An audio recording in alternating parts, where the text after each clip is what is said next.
here's the scenario. 10 seconds to go in the game. It's the last play of the game. The head coach has called the final timeout. They need a touchdown to win. The head coach walks over to the sports scientist and the performance analyst, and he asks, which receiver should I put in the final play? Who has the best change of direction? Who has the best completion percentage? Who's running the best possible routes? Who has run the best possible routes in this game? The sports scientist and the performance analyst, they do some calculations, they do some math, and they make a suggestion. The head coach goes with it. The play starts, the ball is snapped, the quarterback gets the ball, he makes a perfect throw. The wide receiver turns around, jumps high, latches onto the ball, touchdown, and they win. That never happens. Very good morning, I'm Kratik Malhotra, and it's a pleasure to be here. Alright, let's get started. Alright, so a little about myself. I think you covered everything. I'm the Director of Sports and Analytics for A&M. I just moved there from Florida State with Coach Fisher. I did my undergrad in engineering with a specialization in artificial intelligence, master's in sports analytics, sports management with specialization in sports analytics. It's my first year with A&M, and I worked for 4 years with Florida State. I specialize in machine learning, data visualization, and data mining. I'm just going to skim through the job responsibilities. Again, I know in different presentations people tend to take pictures. I'll send you all the presentations. You don't need to take pictures. You'll have everything. And if you all need to get in touch, I'm pretty approachable, so it's not a big. It's going to be real easy. I help design the preseason, in-season, and post-season periodization plans. We do a lot of sports science research and testing. We help prevent injuries. Sometimes you don't. You give it a shot, but it doesn't work out. I work with the sports medicine, sports nutrition, and strength staff, and that's basically the sports science side of things. The analytics in my title comes because we deal with a lot of football data as well. So we tag everything that's relative to a player from a football standpoint. So completions, incompletions, men on the line, all that stuff. Trying to find our own tendencies in our own team. But yeah, that's basically it. About the staff, I have a full-time assistant, a graduate assistant, a couple of interns, and I report directly to the head football coach. So the ground rules, the recipe to make this work. The first thing is to make it simple. Genius is the ability to reduce the complicated to simple. If you're going to sell something that's really, really, really complicated to a football coach, he's probably going to back off and he's going to be like, I don't know if I want to even listen to this. But with time, you guys will be able to be on the same page. So the challenge is how to make a football coach trust the data. The reason why it's worked for us at Florida State, the reason why it works for us at A&M is because a head coach really buys into the data. He really buys into everything that we are trying to tell him.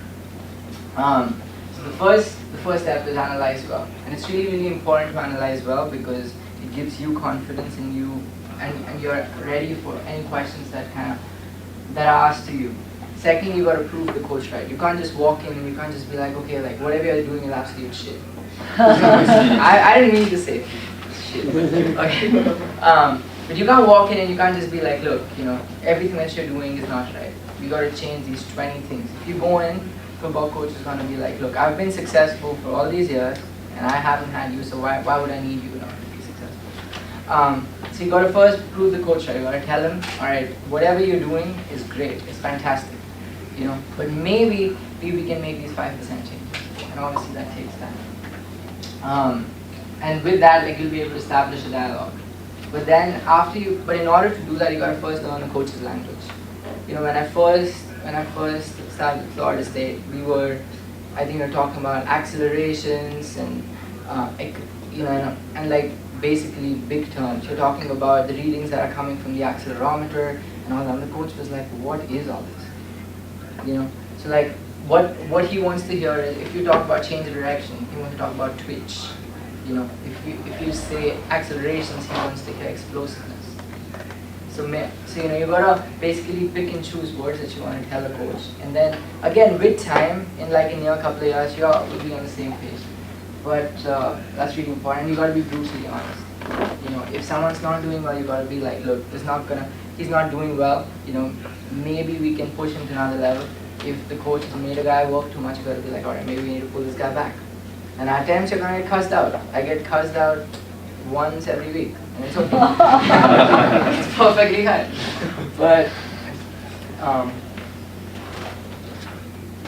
But okay, so there are a few things that we use from a sports science standpoint. So we use GPS monitors, we use Catapult as a GPS system.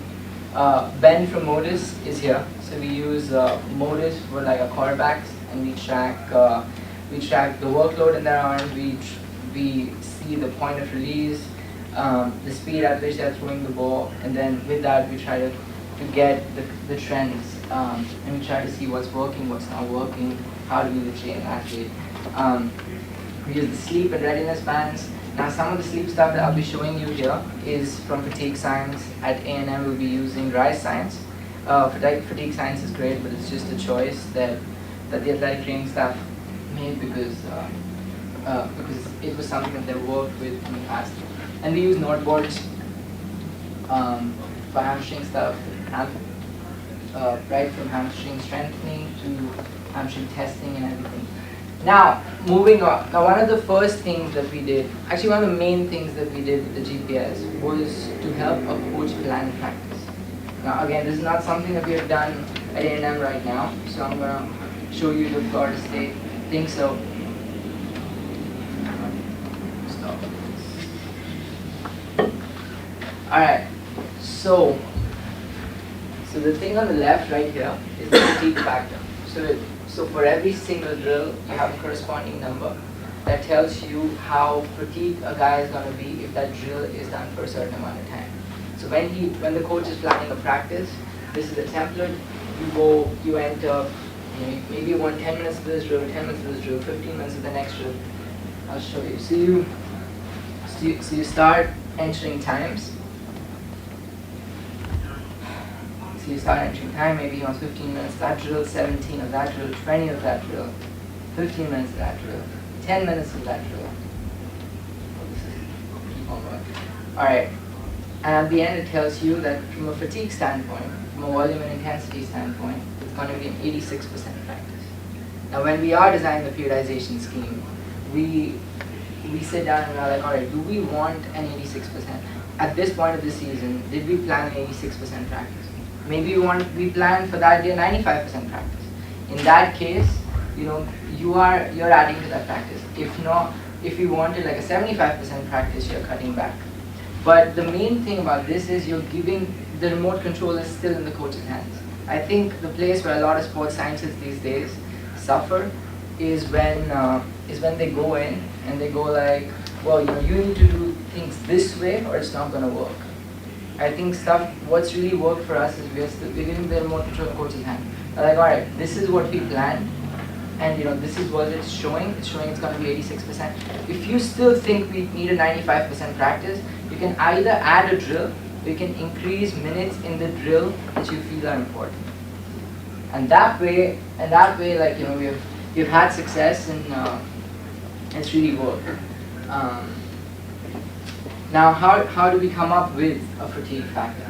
Now, so for this, we take the GPS data. So when we started, we took about 15-20 metrics. It took change of direction, it took accelerations, decelerations, total distance covered, high intensity distance, high speed running, heart rate, bunch of things.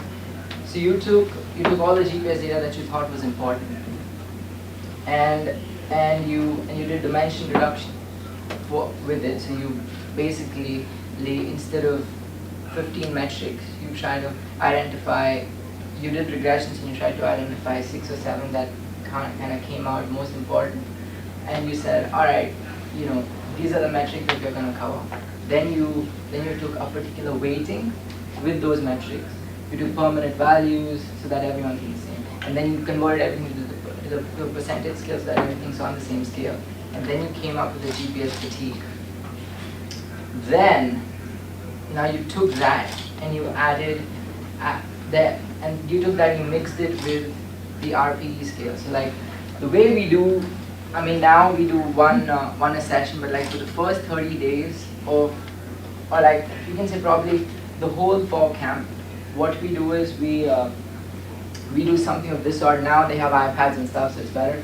This is from 2013 when we first started. So we'd give them a sheet of paper and we'd ask them to rate, every guy we'd ask them to rate a particular drill, every single drill in a practice.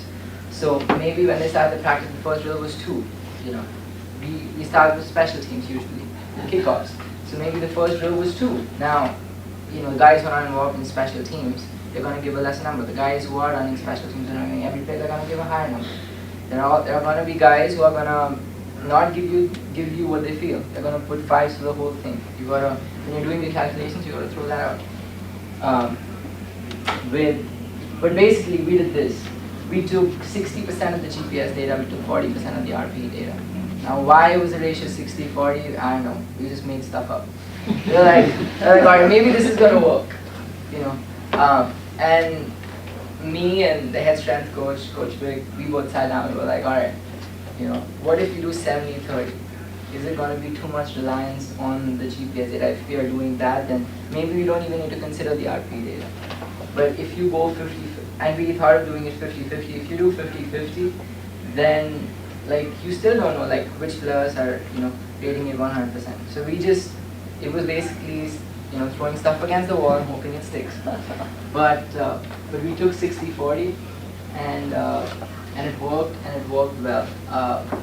The way we tested it was in between the season and fall camp, we had like a 4-day break.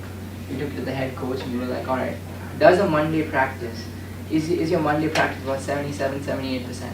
Is your Tuesday practice about 90-95%? He's like, yeah, that sounds about right. And in addition to this, we pulled out the volume and intensity metrics and we were like, all right, does this seem right? Does this percentage seem right for volume and intensity? And he agreed, and we were like, all right, well, you know, that means it works. The result was designing a periodization scheme. So we took that data, in those 3-4 days, we designed a periodization scheme for the rest of the season.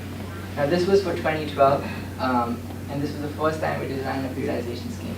And if you look at that, you see how imbalanced it is.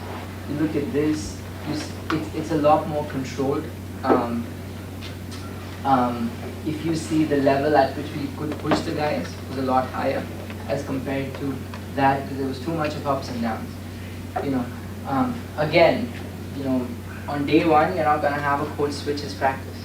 There was once the head coach, I once told him, I was like, coach, like he's like, we're going to have a high practice. And I said, oh, you know, maybe we should have a walkthrough. And he looks at me like I'm crazy. And he's like, oh, we're not having a walkthrough. And he didn't have a walkthrough that day. He had a walkthrough the next day. It was a 2.5-hour walkthrough because I just got cussed out that morning that you know, I'm gonna make guys soft, I'm gonna help him, I'm gonna make sure that the guys are soft and all that stuff. And I was like, no coach, like, you need to help me. And he went ahead and cussed me out even later why he didn't get stuff done.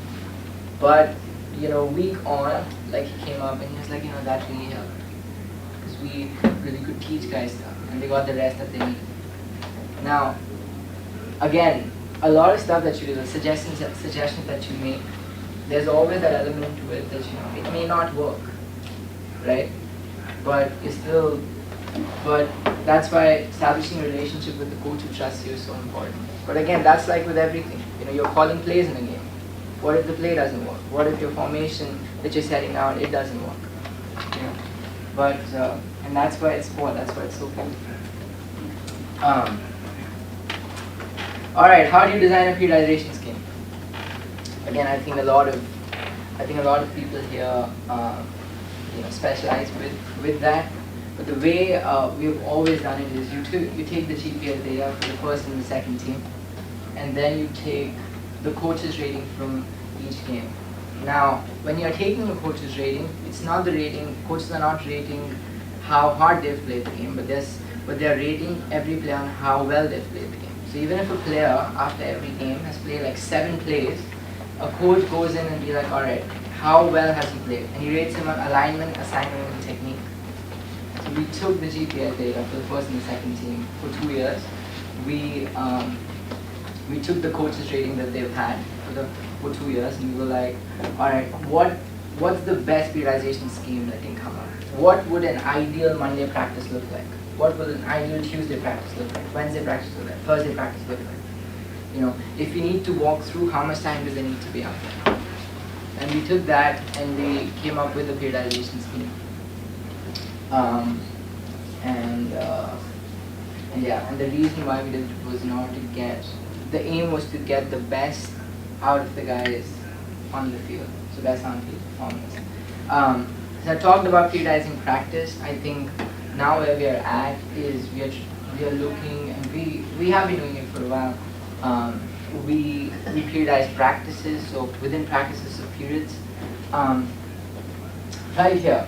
So the reason why I put this example was because there are a lot of yellows and lemons, but like usually what you want to do here is when you see this in fall camp, coach, the next time you're going to run this practice, maybe you should have a green period here.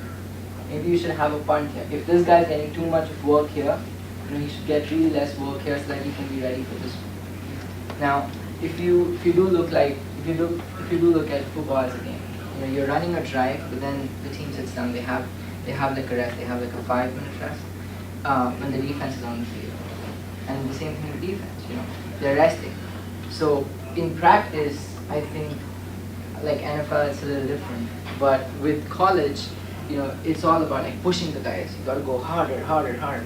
But at times, are you really training for the sport? You know what I mean? So,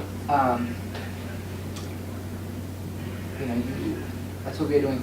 But with all of that, there's a daily report that the coach gets, which is really important. And that's the daily report. You're looking at basic metrics. You're looking at top speed. You're looking at speed exertion.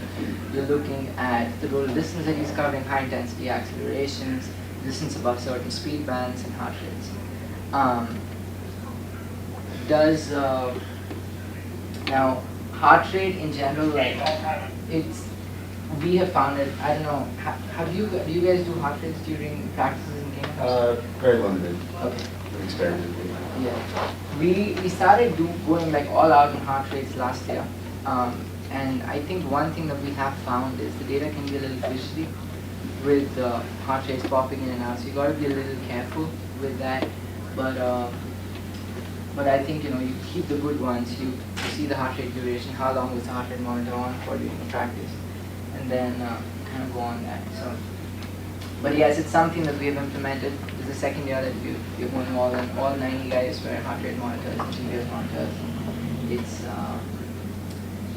it's working okay as of now. We give coaches a weekly report on every single player on how a player is doing, where he's at, what does he need to do. And again, you do that taking into account the opinion of an athletic trainer. So me and the athletic trainer sit down, we are like, alright, and one of the assistant strength coaches, like, what did this guy lift? How is this guy from an injury standpoint? How does his numbers look like? Where is he exactly at? You make a report, you give a report. That was from Florida State. I drew like a mustache because I was like, whatever. Data visualization. So at Florida State, as a visualization partners, we had Spotfire. They're a company based out of Boston.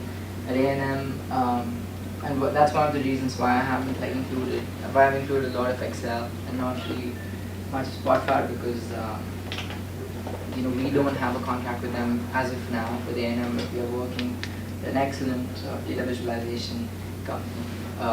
They helped us last year a fair bit with recruiting, seeing where the recruits are in the country, where the coaches should go, stuff like that. But yeah, we are close to signing a contract with them. So, okay, so my background is data and machine learning and stuff like that. So I think one thing that we do is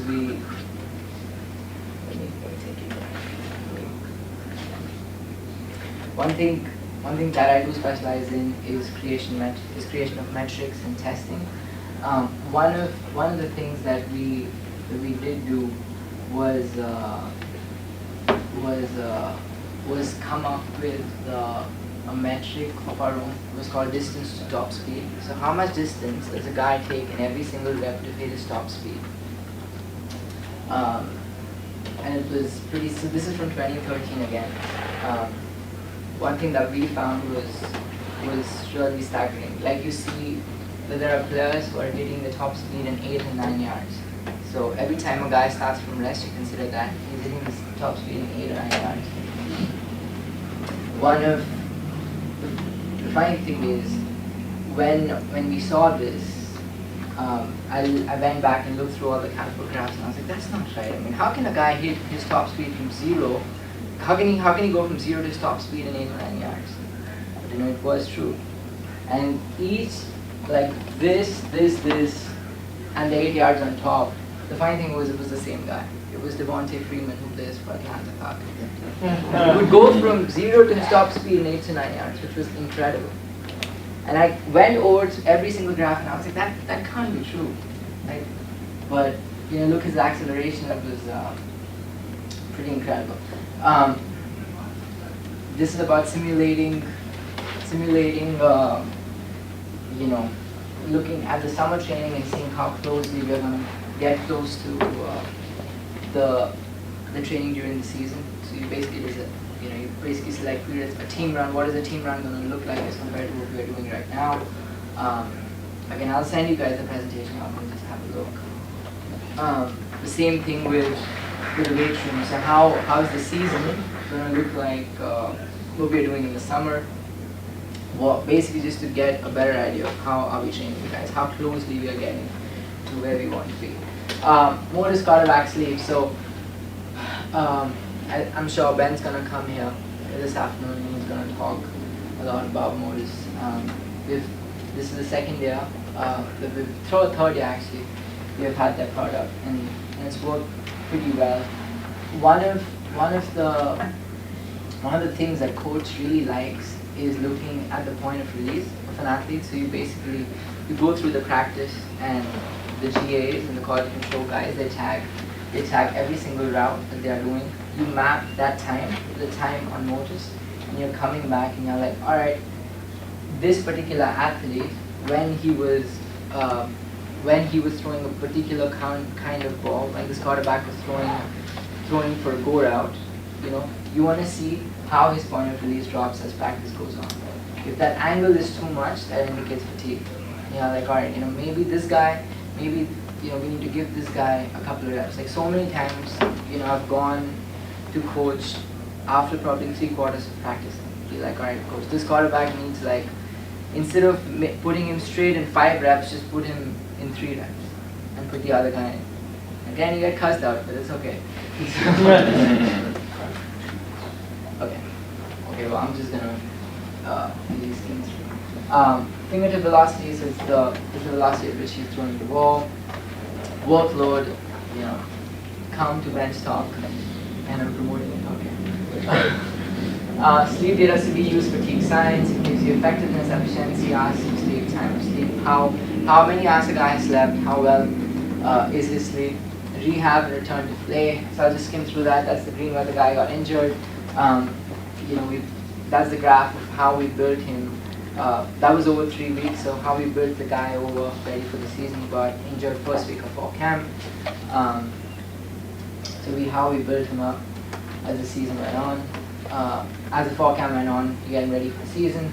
Football analytics, again, I'll send you guys this. The reason why, I'll just skim over this, but the reason why we do this, the reason why we are getting into the sports science side of things with the football analytics side of things with the sports science side of things is because it completes the picture. So you have all the data, you have the acceleration. Can I get like 3 more minutes? You get the sports science side of things. So you're seeing an athlete's movements. You're seeing how well is he running, how quickly he's running, the accelerations he's hitting the speed that he's running at, and then you take that into account and you look at what is he doing when he's hitting those accelerations. Is he being really, really successful as a football player or not? You see a lot of football players who aren't great athletes but are phenomenal football players. So we're trying to combine the two and come up with a product. Again, you guys, I'll send you the presentation so you can just have a look at the video. That's like one of the reports that we get to coaches. Quarterback 1, completions and completions, high, left, right. The quarterback receiver, you know, the routes that he's running. Is he completing? Is he not completing? I'll just talk you real quickly through combining data. Now, we've spent a lot of money, we've spent a lot of time, we've sent our information abroad for analysis, we've consulted teams in order to predict injuries. Predicting injuries is, according to me, it's a waste of time. You can prevent injuries, you can be like, alright, you know, this guy may get injured, this practice, next practice, and 5 practices. But to pinpoint and say this guy's gonna get injured, this guy's gonna pull a hamstring here, it's very, very difficult. Like we've spent a lot of money, it's not been very good. I'm just gonna skim through this real quick, just to see how the whole process works, how we combine the whole data. That's a receiver's route for route 10. That's a receiver stats for route 10. And if you look through the right, and you click on the right is the play direction. You see that he's basically going, the player's been towards the right, and receiver has a bunch of incomplete high. Now the routes that we were running were basically flag routes. There were a couple of posts, but like most of them were like flag routes basically. So like they were going to the right. So he's changed the direction. His explosive cuts to the right for that particular receiver is only one. You look back and you're like, okay, this guy wasn't doing the best he could cutting out. It could be that he's not naturally talented enough, you know. So you go back to the head coach and go like, do we have to put him in there, or do you want to put a guy in who is like better cutting to the right? And he's going like he went against these 3 defensive backs. You look at their change of direction, left or right, and you see they're so much better. So why was he doing that? Was he protecting himself because he was feeling an injury? He thought he may get injured. What does he know his limitations? Does he know that well he's not good enough? So he's dropping back. He's like, you know, maybe if I drop short, I'll be able to pass the ball. That's why there are a lot of incompletes had. Or was it his mistake though? Like, was quarterback just having like a bad day? You see his arm slot angles dropped a lot. His workload's gone up. So, you know, that could be one of the reasons. He sleeps fine. They all slept well. But yeah, again, challenges like y'all can, you know, when I send you guys the presentation, I can just read through it. And any questions? I'm sorry, I'm going to have to cut you off. If you have any questions for Kratik, I'd ask you to just take it out in the hall afterwards. We got to keep on schedule, but so much good information here. Let's have a round of applause.